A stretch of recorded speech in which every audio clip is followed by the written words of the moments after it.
Coucou, voici une vidéo très intéressante. En même temps, à la fin, il y aura une petite surprise. Bon, comme E.T., mais ce sera autre chose. Vous verrez à la fin de la vidéo. Les gardiens du silence, 1 sur 1 aussi la taille. Et c'est très très intéressant parce que j'adore ce livre. Vous savez, avec les navettes souterraines qui vont à 1000 km/h en 1938, que j'avais dit la dernière fois. Là. C'est tout ce qu'on vous cache, de toute façon, les technologies militaires nazies, malheureusement. C'est très très intéressant, les gardiens du silence.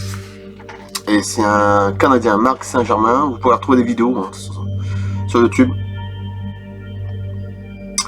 C'est extrêmement intéressant. Et à la fin, une petite surprise. Et après, je vous balance une vidéo de Didier Colliac. J'ai ses livres, enfin, je ne peux pas tout faire voir. Très très bien aussi. Alors, le Nouveau-Mexique au lieu des secrets militaires. Au Nouveau-Mexique, d'immenses territoires restent inhabités en raison du contexte désertique extrême.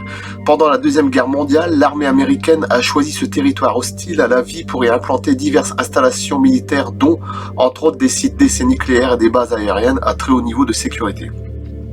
Il existe à l'intérieur même de ces bases certains secteurs où seul un nombre limité d'individus est autorisé à franchir des zones d'accès restreint. Ils peuvent donc travailler là sur des projets sensibles ayant une classification dépassant le top secret. Il ne faut pas demander, au-dessus du top secret. Ça commence fort. Sans y être importuné par... je suis sûr même que le président de l'époque, et les présidents de l'époque, ils ne savaient rien, quoi. De toute façon, tout était caché. Hein. Ils peuvent donc travailler... Alors, sur des projets sensibles ayant une classification dépassant le top secret sans y être importunés par ce qui se soit. Que ce soit. Depuis le début de la Deuxième Guerre mondiale, les budgets du secteur de l'armement militaire se sont accrus de façon exponentielle. Aujourd'hui, le public est encore bien loin de tout connaître des technologies qui ont été développées dans ces installations ultra secrètes. Qu'est-ce que je viens de vous dire ? Des technologies qui ont pourtant été financées par les derniers publics. Peut-être qu'en tant qu'investisseurs, avons-nous quelques intérêts à en savoir un peu plus sur ces technologies de pointe susceptibles de mener notre civilisation vers les étoiles, point d'interrogation. Alors par contre, il y a un truc qui est très intéressant. Phil Schneider, comme il y en a beaucoup qui savent qui c'est, hein, qui a été tué par des extraterrestres dans une base de... Bon bref. Je m'appelle Phil Schneider. J'ai passé plus de 17 ans à travailler dans des projets secrets en tant que géologue du gouvernement et en tant qu'ingénieur de structures ayant des applications spatiales. J'ai amené ici quelques artefacts. Ce sont pour certains des métaux extraterrestres qui ont été produits autant sur cette planète qu'aux confins de l'espace et qui se sont présentement utilisés dans tous les avions furtifs, comme l'avion furtif B2 en 1995 ou 16, qui était conçu par les Américains avec une technologie évidemment. Je crois que c'est ça, avion furtif B2, une forme triangulaire. Un côté dessus, ça fait un capot comme ça redescend. Ça doit être celui-là. Tous les avions furtifs, par exemple les chasseurs à réaction noire et les hélicoptères noirs, enfin c'est pas marqué mais bon, ont une enveloppe composée de cette matière qui est également présente dans leur structure. Dans certains cas, dans les sous-marins et les sous-marins de type Phoenix. Tiens, je pense à ce moment, je regarde tous les X-Men en Blu-ray, j'adore. Tout ceci nous provient de technologies extraterrestres. Technologie extraterrestre. Je ne vais pas le répéter 50 000 fois. Bon, il existe de nombreux témoignages sur le fait que la plupart des technologies de pointe développées par les militaires pendant et après la Deuxième Guerre mondiale proviendraient de la rétro-ingénierie des vaisseaux extraterrestres récupérés par l'armée durant cette période. Il existe également des documents qui viennent confirmer ces témoignages. Parce que tout est confirmé, attention, on ne dit pas ça par hasard, oh tiens, non. Il y a des témoignages, il y a des preuves. Bon, ça je suis sûr et certain. On apprend également que vers la fin des années 40, des installations militaires sensibles du Nouveau-Mexique étant surveillées par des aéronefs d'un type inconnu. Ce sont les technologies provenant de ces mêmes aéronefs récupérés par l'armée qui auraient permis de grandes avancées militaro-scientifiques ou militaro-industrielles, j'ajouterais aussi, hein, au cours de ces 6 dernières décennies, plus de 60 ans. Mais dont on sait encore bien peu de choses, hormis bien sûr quelques bribes éparses provenant de fuites diffuses. À l'été 1947, il semble que la région du Nouveau-Mexique ait été l'hôte d'événements en lien avec des aéronefs inconnus susceptibles de nous mobiliser une grande partie des effectifs militaires présents sur les lieux. Ces événements ont rapidement pris une ampleur considérable et ont mis l'ensemble de la structure militaire, militaro-industrielle, j'en rajouterai, et politique des États-Unis sous alerte. Cette situation d'urgence a conduit à la création du Conseil de sécurité nationale, c'est-à-dire la CIA, de la CIA. et du département de la défense des États-Unis en septembre 1947. Le crash de Roswell figure parmi les événements déclencheurs, mais un crash parmi tant d'autres, attention, même sous la mer. Hein. Il y en a qui oublient que sur la mer, c'est blindé aussi de vaisseaux, hein, tout ce que tu veux, les installations, bon bref. Mais il est loin d'être le seul. Ce fut simplement le plus médiatisé, voilà. Le crash de Roswell, c'est simplement le plus médiatisé. Alors, on s'est toujours foutu de ça, et on continue encore de soutenir, surtout en France, de toute façon. La traduction du document top secret suivant, intitulé Directive à l'intention du général de corps d'armée Twining, nous donne un aperçu général de la situation. Alors à ce moment-là, si on dit que les vaisseaux extraterrestres, c'est faux, que Roswell c'est faux, comment se fait-il que quand on fait un dessin d'une soucoupe, on sait ce que c'est? On voit dire la forme de soucoupe, comment ça se fait qu'on sait, nous? Même si quelqu'un est sceptique, il va dessiner une soucoupe, il va faire deux coupoles, deux assiettes. C'est que, quelque part, voilà, tu dessines un petit gris extraterrestre, on va dire un petit gris pour ceux qui connaissent, on va dire une grosse tête, il va forcément la dessiner avec des yeux en amande. Pourquoi il dessine ça? Et pourquoi dans les pubs, dans les smileys, il y a souvent ces petites là, avec des gros yeux? Bon, voilà, hein, c'est que quelque part, voilà, hein, il y a une réalité. Bon, non, mais c'est vrai. Cette requête, là, je viens de vous casser là pour ceux qui sont, voilà. Cette requête approuvée par le chef de l'état-major de l'armée, qui n'était pas à l'époque autre que le général Eisenhower, dont l'arrière-petite-fille Laura Eisenhower, comme j'ai dit, qui parle d'extraterrestres, souligne l'implication de plusieurs groupes militaires et scientifiques dans les récupérations et l'entreposage de débris de vaisseaux extraterrestres sur le territoire du Nouveau-Mexique. On y aperçoit également un certain sentiment de crise. Alors, la directive adressée au général de corps d'armée Twining, c'était le 8 juillet 1947, avec approuvé Dwight Eisenhower. Je vous ferai voir le truc. Je vous lis. Vous vous rendez compte sans délai au centre commandement du site d'essai de White, lui aussi il écoute, hein, s'il y a quelqu'un qui va arriver après, de White Sound, dans le but de faire une évaluation des objets non identifiés détenus à cet endroit. Une partie de votre mission là-bas sera d'évaluer les situations militaires, politiques et psychologiques présentes et futures.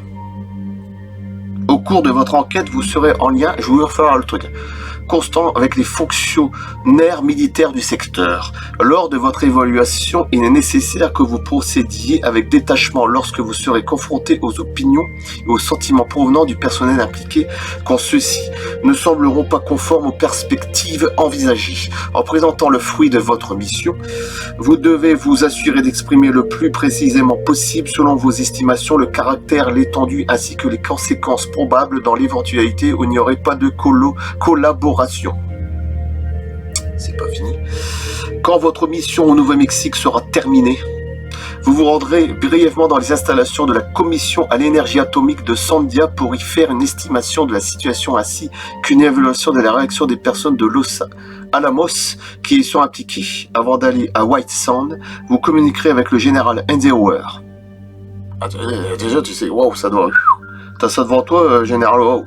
Pour savoir surtout qu'apparemment il y a collaboré avec 3 races extraterrestres, malheureusement avec les petits gris, mais ça dépend comment ils sont, puis des nordiques, bon bref.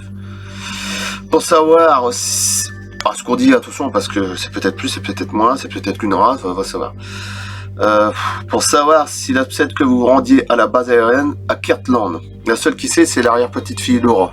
De toute façon, elle sait très bien.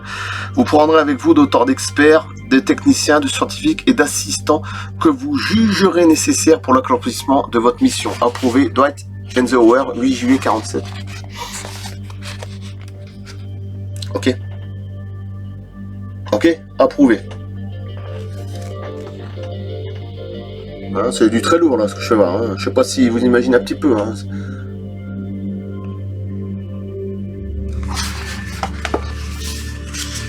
Oh, il y en a peut-être qui dorment encore. Voilà le document. À l'arrière, le document qu'on va te voir. Là, c'est le vrai document d'époque. Dwight Eisenhower. C'est le vrai document. Voilà. Ok. La date du document 8 juillet 47, qui est postérieure à celle de l'arrivée supposée de Twining au Nouveau-Mexique, nous informe que ce dernier aurait été préalablement briefé et que cette lettre n'avait pas pour but que d'officialiser la requête. Il semble cependant, figure 9, c'est ce qu'on vient de voir, qu'une fois arrivé sur les lieux, le général de corps d'armée Twining n'était pas le seul à enquêter. Il ne faut pas oublier qu'il se jouait à l'époque une guerre de renseignement entre la marine, l'armée de terre et l'armée de l'air. Il est donc normal que des membres du renseignement d'un corps enquêtent sur les activités d'un autre corps. En outre, et d'un point de vue militaire, plus vous savez, plus vous avez de pouvoir. C'est comme moi, plus j'en sais, plus j'ai du pouvoir. Non mais c'est vrai, sans être trop... Bon voilà, je ne me prends pas non plus, là, je suis qu'un simple citoyen, hein, comme beaucoup de toute façon. La classe moyenne. Bon. Le grade important peu dans le domaine du renseignement, c'est parce que je lis, je sais beaucoup de choses. Et ce qui peut faire peur pour certains. Cette situation, c'est pas moi qui le dis, attention. Cette situation occasionnait de formidables mots de tête aux généraux de l'état-major ainsi qu'au président qui voulait garder un contrôle absolu sur la situation tout en la maintenant sous le sceau du secret. Il est également important de noter que le document précédent a simplement été écrit pour démontrer aux unités visitées par ce général de division que ce dernier avait toute autorité pour inspecter leurs installations ainsi que les objets récupérés.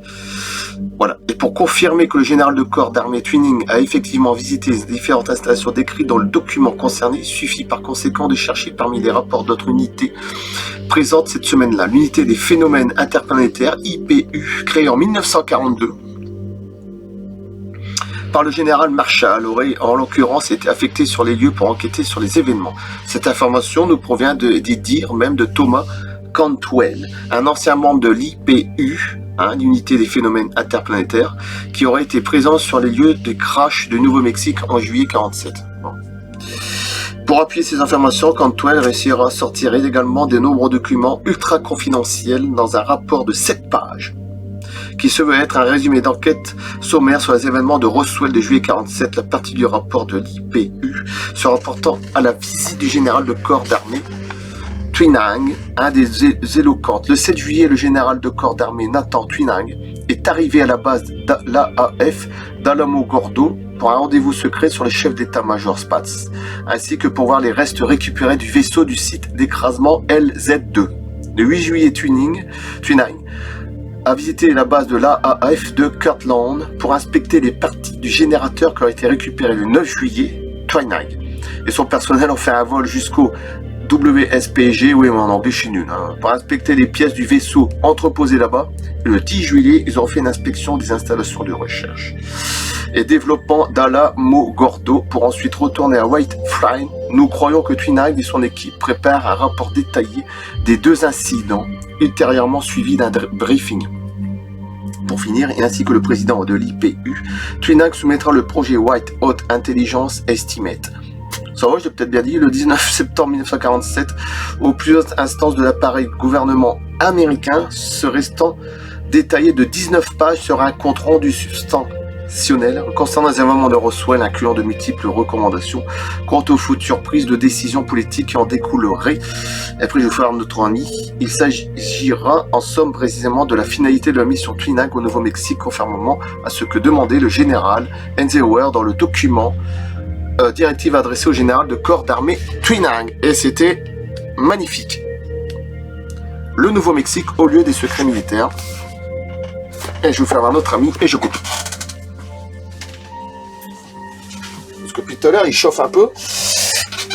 Je crois que vous l'avez reconnu. Voilà, il dit bonjour. Colonel. Voilà, c'est notre ami Billy. Dans le film... Il est tout chaud parce qu'il est mis sur l'ordinateur. Bah, Saw, j'ai les 7, donc j'ai les 7 films. Évidemment, c'est très gore, c'est très dégueulasse, mais bon. Je voulais vous, je suis passionné de cinéma. Voilà, le voici. Avec ses petites chaussures. Voilà. Bonjour, Dr. Johnson. Et je coupe là. Il s'appelle le Jigsaw, c'est Billy. Et c'est du 1 sur 1, évidemment. Voilà. Notre ami Billy. Voilà. Bon je coupe. Et bientôt. Je vais pas faire ça toutes les vidéos, attention. Parce qu'il n'y a pas tout faire non plus. Puis il y a des pièces qui sont très lourdes. Que je pourrais mettre 40-50 kilos, j'ai un Predator, ça m'a pas la peine. À bientôt. Merci. Et après Didier Coliac.